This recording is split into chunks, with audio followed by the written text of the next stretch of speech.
বুঝ না থাকলে আল্লাহ রাব্বুল আলামিন যেন ওই ফেরাউন নমরুদের মতন তাদেরকেও যেন ধ্বংস করে দেন।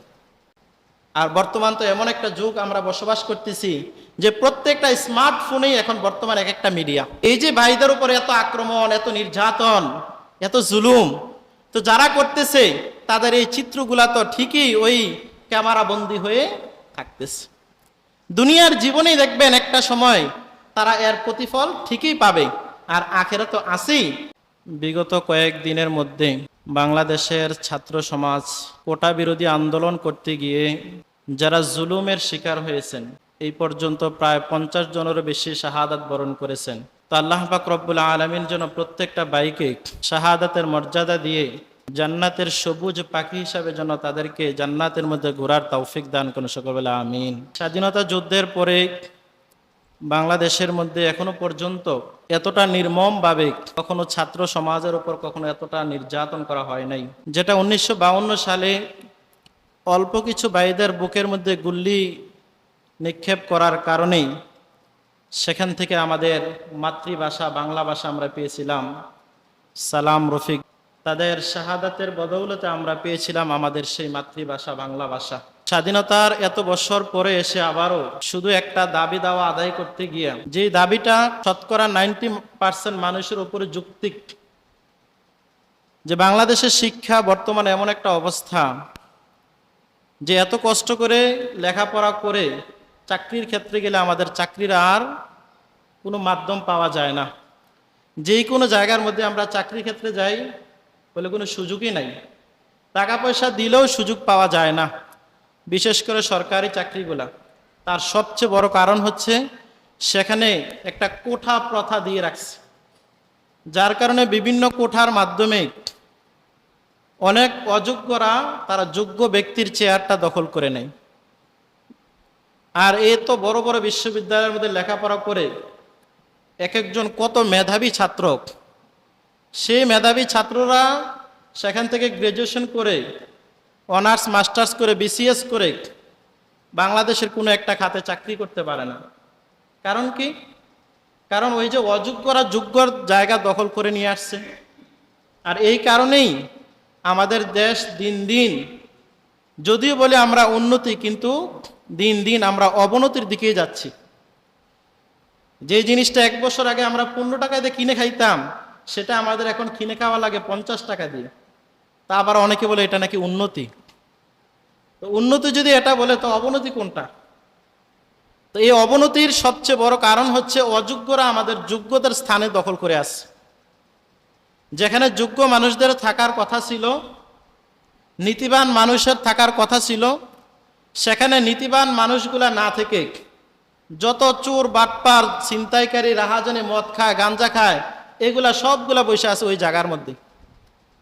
যার কারণে দেশের অবস্থা দিন দিন শুধু 12টায় বাজতেছে, যত দিন যাচ্ছে তত অবস্থায় খারাপ হচ্ছে।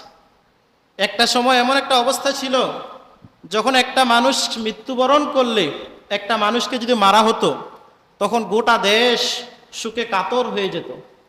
বিশেষ করে এরশাদের আমলেই যখন কয়েকজন মানুষের বুকে গুলি লাগছে, তখন এরশাদকে তখন সবাই মিলে একতাবদ্ধভাবে তাকে ঘোষণা দিয়েছে স্বৈরাচার শাসক। কয়েকজন মাত্র গুলি মারছিল কয়েকজনের বুকে।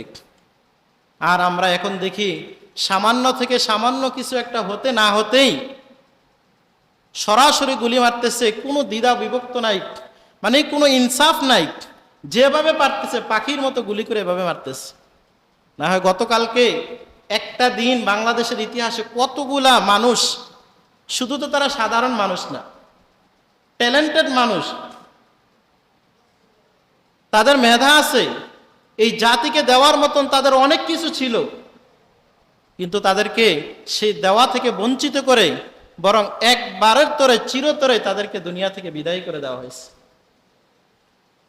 তো এই যে এত বড় জুলুম, এই জুলুম যখন দেশের মধ্যে চলতে থাকে, তখন সেই দেশের মধ্যে আল্লাহর রহমত আসাটা অসম্ভব হয়ে দাঁড়ায়। সেখানে আল্লাহর রহমত আসে না। যার কারণেই তো আমরা দেখি দিন যত যাচ্ছে আমরা মানুষ দিন দিন ইসলাম থেকে দূরেই সরে যাইতেছি, দিন দিন ইসলাম থেকে দূরে সরে যাইতেছি। কারণ সব জায়গায় যারা জালেম তারা বসে আছে আমাদের উপর জুলুম করার জন্য। আর জুলুম করতে করতে আজকে আমাদের এই অবস্থা হয়ে দাঁড়িয়েছে যে আমাদের নীতি নৈতিকতা, আমাদের অধিকারটা পর্যন্ত আমরা বলতে পারি না। এখন অধিকারের কথা বললে আমাদেরকে আবার ওই রাজাকারের স্লোগান দিয়ে আবার আমাদেরকে দূরে সরাই দেয়। তো এই জন্য যে মানুষগুলা শাহাদাত বরণ করছেন, আল্লাহ রাব্বুল আলামিন যেন তাদেরকে শহীদের পূর্ণ মর্যাদা দান করেন। যেহেতু তারা দুনিয়া থেকে কোনো কিছু নিতে পারে নাই, একটা দাবি দাওয়া আদায় করতে গিয়ে নিজেদের জীবনটা পর্যন্ত দিয়ে দিছেন, তো আল্লাহ রাব্বুল আলামিন যেন তাদের এই জীবন বিলিয়ে দেওয়াটাকে জান্নাতে যাওয়ার উসিলা হিসাবে কবুল করে নেন। আর যদি জান্নাতে যেতে পারে তো দুনিয়ার জীবন কিছুই না। দুনিয়াতে এই যে সামান্য একটু কষ্ট করছে, যদি আল্লাহ তাদেরকে জান্নাত দিয়ে দেয় তা আলহামদুলিল্লাহ, একটা মানুষের জন্য এটাই যথেষ্ট। আর কি লাগে? আর কি লাগে? মানে কতটা জুলুম নির্যাতন যে আমাদের বাক স্বাধীনতা পর্যন্ত এখন নাই, কথা পর্যন্ত বলতে পারি না, নেটওয়ার্ক সিস্টেম বন্ধ, সব কিছুই এখন যোগাযোগ ব্যবস্থা বন্ধ করে দিচ্ছে যাতে কেউ কারো সাথে যোগাযোগ না রাখতে পারে। এটি জুলুমের কোন পর্যায়ে চলে যায়? একটা কথা তো আছে যে আল্লাহ বান্দাকে সুযোগ দেয়, ছাড় দেয়, কিন্তু ছেড়ে দেয় না। কত স্বৈরাচারী শাসক পৃথিবীতে ছিল, ফেরাউন, নমরুদ, কারুন, হামান, সাদ্দাত, কতই ছিল যারা গোটা পৃথিবীকে শাসন করত, যাদের ভয়ে গোটা পৃথিবী থরথর করে কাঁপত, যারা পৃথিবীর এক প্রান্ত থেকে আদেশ করলে পৃথিবীর অপর প্রান্তে মানতে বাধ্য ছিল। কই তারাও তো পৃথিবীতে থাকতে পারে নাই, তাদেরও তো চলে যাওয়া লাগছে। একটা সময় সবাই চলে যাবে, তবে মানুষের কৃতকর্মগুলা থেকে যাবে। আমরা যা করি এটা থেকে যাবে। আজ থেকে 20, 25, 30 বছর আগে মানুষ যে অপরাধগুলা করত, সেই অপরাধগুলা মানুষ একটা সময় দেখে দেওয়া সম্ভব ছিল, কারণ কোনো ভিডিও ফুটেজ ছিল না, কোনো সিসি ক্যামেরা ছিল না, নিউজ চ্যানেল ওইভাবে প্রচার প্রসার করতে পারতো না।